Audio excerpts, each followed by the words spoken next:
Hey, how you doing today, guys? It's been a while since I made a video, so I'm going ahead to make a video right now.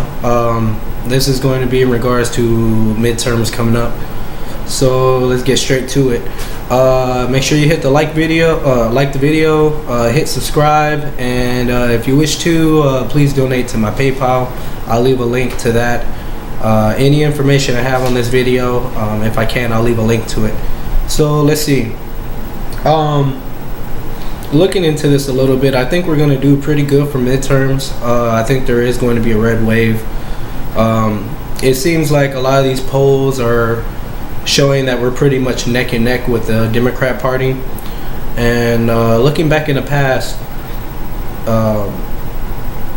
these same type of polls that were projecting that Donald Trump was going to lose becoming the president, he ultimately ended up winning, but we'll just wait and see how that happens. Let's see. So Obama gave a speech today, and he's been giving some speeches, but today he gave a speech for Andrew Gillum of Florida.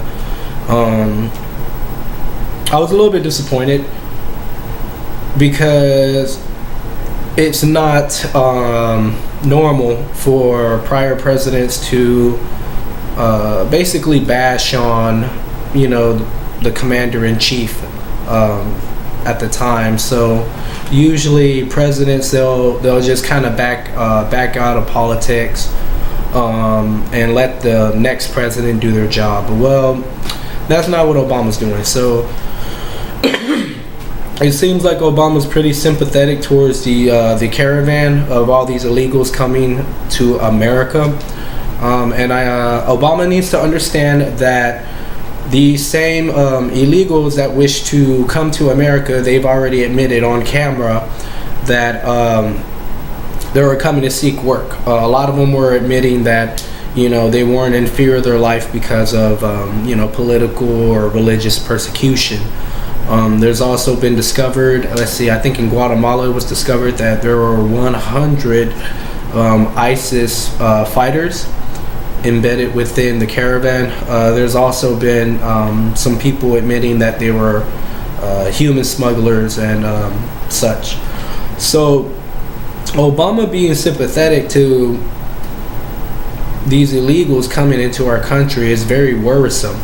When we look back on history, man, I'm not really sharp with it, but I think like with the Roman Catholic Church, way back then, a long time ago, they had a battle, and it was the walls of the Roman Catholic Church that were able to stop, I believe it's called the Moorish Muslims, from basically invading and conquering the church.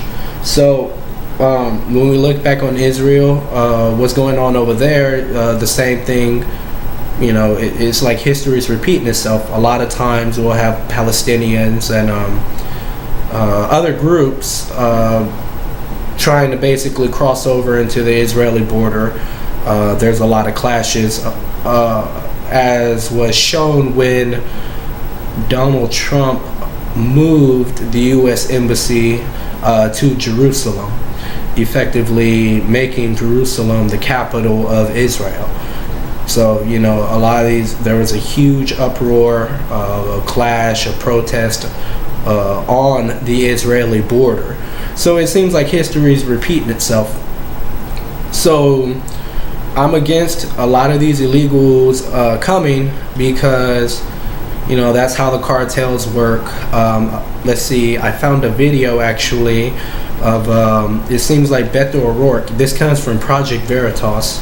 Is the company name, but Project Veritas, one of their undercover journalists, discovered that these illegals in the caravan were being financed in part by, you know, Beto O Rorke and his staffers, you know, campaign. So, you know, there's a direct connection that should be very worrisome. Don't get me wrong, our immigration laws suck. We need the reform. Okay, Trump already tried. He tried twice. The Democrats shot him down. So, you know, it's it's like the Democrats are not even willing to compromise or to bargain in the first place. And these same Democrats just so happen to be Obama, who's campaigning for Andrew Gillum, and he is under investigation with the FBI because of, I think, fraudulent campaign practices. And then also, Project Veritas aired a video, and I'll try to make sure to put all this in the description section so you can go ahead and look at it. But Andrew Gillum had one of his staffers be exposed basically for what seems like a diabolical plot to mess up Florida. So we don't want Andrew Gillum, to be elected. We don't really want to listen to Obama. Obama had 8 years. He destroyed our health care with Obamacare. The job market obviously followed with it. The regulations were unreal. Him downplaying these illegals and these caravans, that's, in my eyes, that's a very bad sign. But this is what's happening. So the last thing I will say in regards to this video, let's see, I've been looking at also Georgia. Her name is Stacey Abrams. So apparently everybody's trying to make it a big giant deal that the black woman this, the black woman that, so Oprah Winfrey's bending over backwards to say, this black woman needs to be governor. Now, I don't really see a whole lot that qualifies her experience wise, but one thing that really worries me with Stacey Abrams is that she's willing to ban AR-15s. So let's pretend I'm a Democrat, and let's pretend I'll play identity politics. Okay, Stacey Abrams, I have a question. My question is, why would you want to ban AR-15s when you saw what happened with that white boy in Las Vegas?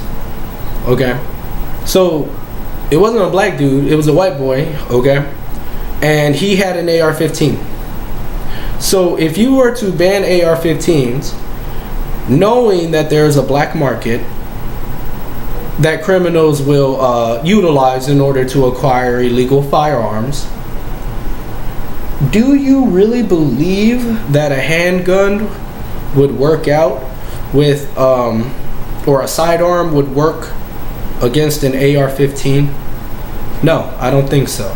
The reason why is because AR-15 is one of the most common rifles ever sold in America. It's lightweight, durable, so the mobility is, is pretty high. Another thing is that the caliber of the bullets are not really big caliber, so when you fire the rifle, there's not a big old giant recoil that you would have with bigger guns. Another thing is an AR-15 is a semi-automatic rifle, so it's not an assault rifle in which you could let's say ban according to law. So taking all that into account, it would be really hard to defend yourself against an AR-15. Let's say somebody shooting for a skyscraper, like the Las Vegas shooter. Knowing that, oftentimes the AR-15 that somebody may have will possess a scope. So, really put that together. Okay, that's why I disagree with it. Look, I love the black community. I want the black community to be able to defend themselves, and I believe that would take away more of the ability for people, citizens, to defend themselves according to their Second Amendment right.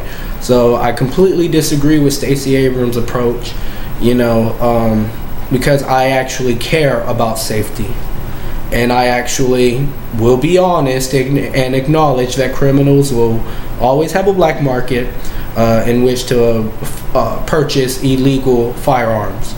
So Oprah Winfrey, I disagree with her trying to help Stacey Abrams become governor of Georgia, because this is the same Oprah Winfrey that bragged about her connections with the media. Like Obama bragged about his connections with the media and celebrities, and it's real funny because these Oprah Winfrey and Obama brags about all their connections, with the media, yet and still this is the same media where we have about 90 to 92% negative coverage of Donald Trump.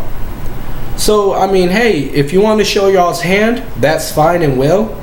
But we have to connect y'all with the same media that's going out here bashing Trump, and that's been putting out false stories and recanting their stories and apologizing back and forth here and there.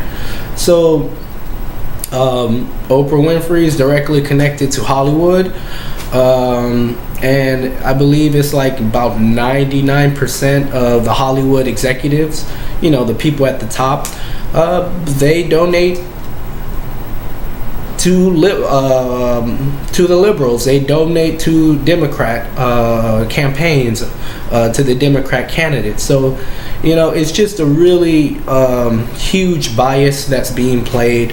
Okay, just because somebody likes Trump, no, they're not racist. Just because somebody likes Trump, no, they're not satanic. They're not the Antichrist. They're not a Nazi. They're not a race traitor. It's just, when you look at it, right now, the Republicans are helping much more than the Democrats are even trying. Okay, the Democrats seem to be under these criminal investigations, and the number 2 of the Democrat Party is Keith Ellison, who specifically has a domestic abuse charge filed against. A domestic abuse charge filed against him. I think according to his ex-girlfriend. So, I'm all about jobs, not mobs. It's nothing personal. It's all love to y'all. But, I'm down with the America First mantra. So, look, y'all, this is all just my opinion on everything, but I've been keeping up with politics, and, I hate to say it, Obama, look, you jacked it up, man. You had 8 years to do something for the black community. You ain't even got your own city, Chicago, on track, man. You why don't you go focus on fixing some of these problems in Chicago, because you definitely didn't really do a whole bunch for the black community as a president. I was able to go to the Young Black Leadership Summit, and at least this president that apparently all of y'all hate, apparently all of y'all think is a white supremacist. It's real funny because he actually let 400 of us black folks in the White House. Why couldn't you do that for us, Obama? You could have showed a little bit of love, man. Even with Oprah Winfrey, because you had all those celebrities up in the White House. Y'all was partying, y'all was getting high and stuff, So, I mean, hey, you couldn't make 1 or 2 days, for your people. So if y'all want to go out here and play this identity politics stuff and I'm black this, I'm black that, why wouldn't you cut for us and let us come to the White House? Why this white man Trump had to let us come to the White House, and just to see what it's like outside of the hood. There are a lot of kids there. There are a lot of people. There are a lot of individuals that aren't doing so good. And to be in that environment, kind of reminds the black community that, you can acquire a piece of the American dream. You are not bound by your circumstances. So, this is just a general video about what's going on with the campaigning and what's going on with the midterms. I think the Republicans are going to win. I think it's going to be pretty much a blowout, because a lot of moderate Democrats, they're seeing how extreme the rhetoric is becoming with the media, and they're like, whoa, I can't rock with that. These people are going in too much on the president. I mean, I don't agree with everything with the president, but they really going in on the president, and it's awakening people to the bias. We can all be civil and have a conversation with each other and agree to disagree. We can all practice our free will and, live our lives as we choose. Everybody got their own life to live, right? But when you gotta see everywhere you turn around, and then you got all these echo chambers that are just anti-Trump. You go outside of your house and there's some anti-Trump, book that's advertised, or you go to an airport, there's anti-Trump stuff there, or you flip on your TV, there's anti-Trump stuff there, or you go over to the school and there's somebody talking about anti-Trump stuff there. Every single where you turn around, there's people hating on Trump, and they can't even tell you even much why they hating on him. You're waking people up, So that's all I'm gonna say. I think I went a little bit over. I was trying to keep it at 15 minutes, but please like the video. Take this information that y'all get. You can spread it out. Please make sure to go vote. It's very important to vote. And I'm gonna continue to make more videos. But yeah, let's just keep in touch with what's going on in current day events and use our discernment to just kind of cut through all of this noise. So God bless you all. Thanks for looking at this, and y'all have a good night. Okay, good night.